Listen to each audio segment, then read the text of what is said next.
Sometimes I know where my setbacks were coming from, but on other days they were there for no reason.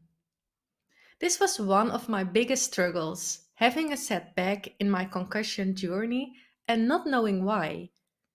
Sometimes I know that I just did too much, and of course I didn't like those setbacks, but at least I knew why I got them. The hardest thing for me was having a setback and not knowing why I had them. I think all people with a concussion can relate to this. When I know where my setback is coming from, I think we can all relate that having a setback when you know why you're having one is easier than not knowing where it comes from. When you know where the setback is coming from, it feels like you have more control over it and you can change it the next time. For example, I often got setbacks because I had too many social activities or too much screen time.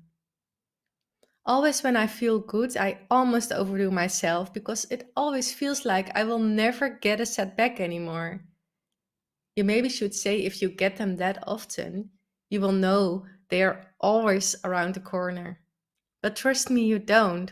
When I feel good, it feels like I would never go back there.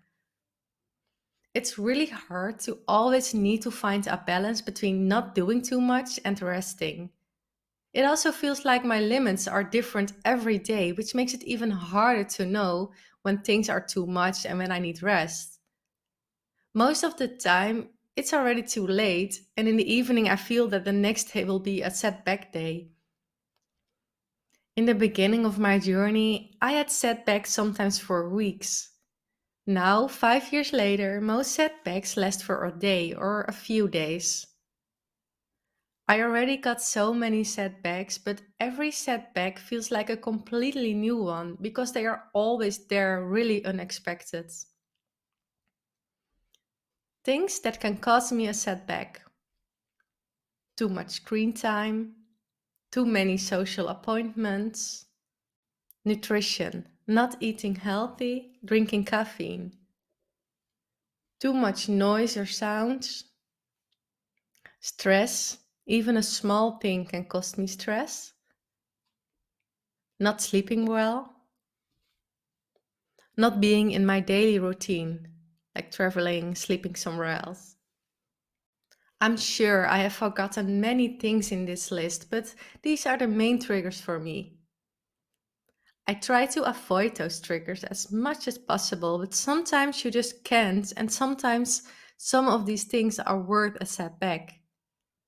I can really enjoy some social gatherings, even if I know that I will feel worse the next day.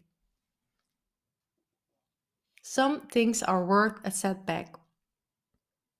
Sounds maybe crazy, but some things are worth a setback. You can compare it with a hangover. The drinking part is fun, but the next day isn't that fun anymore when you wake up with a headache. Are you not doing this ever again? Maybe on the hangover day itself, you think you will never ever drink again. But when you are recovered from it, there will come a next time, right? This is the same with having a concussion. You can enjoy things, but you always have to consider, is it worth to feel less great? This makes me feel pickier about who I spend my time with and what things cost me energy and what things give me energy. I see it as a positive thing right now because all I do it with my full attention and I don't do things that I don't like anymore. Before the accident, I rushed through life and I wasn't aware of my time at all. It took me a few years, but I see the positive sides from it right now. When I don't know where my setback is coming from, it sometimes happens that I take that much rest as possible and still get a setback. It's so frustrating because it feels like I don't have any control over it and no control over my body. In the beginning, this made me really anxious too, especially in public when I couldn't control my symptoms.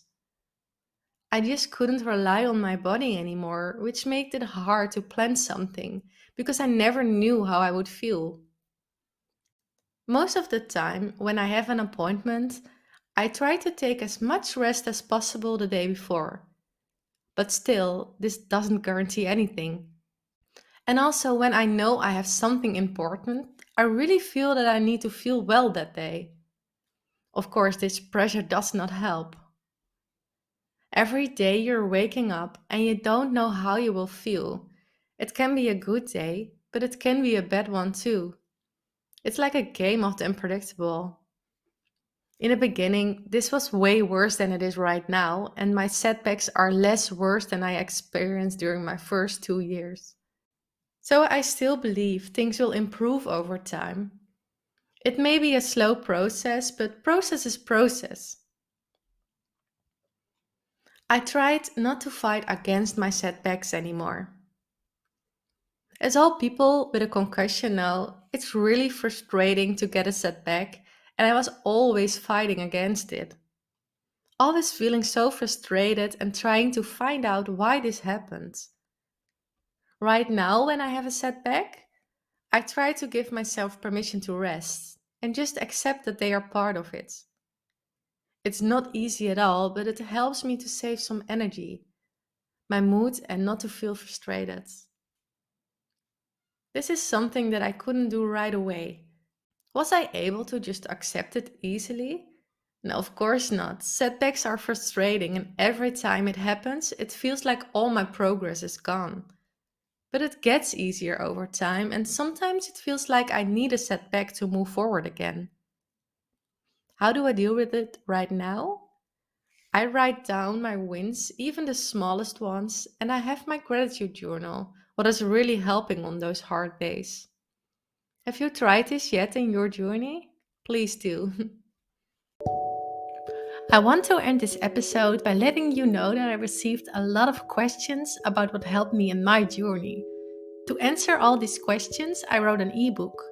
Inside this ebook, you will read about what 7 things helped me the most in my concussion journey.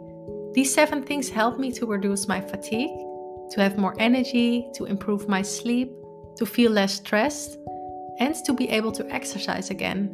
You can download it for free and receive it right away in your inbox. Click on the link in the description or go to my website, theconcussioncommunity.com. It's the first thing you will see. I hope it's helping you.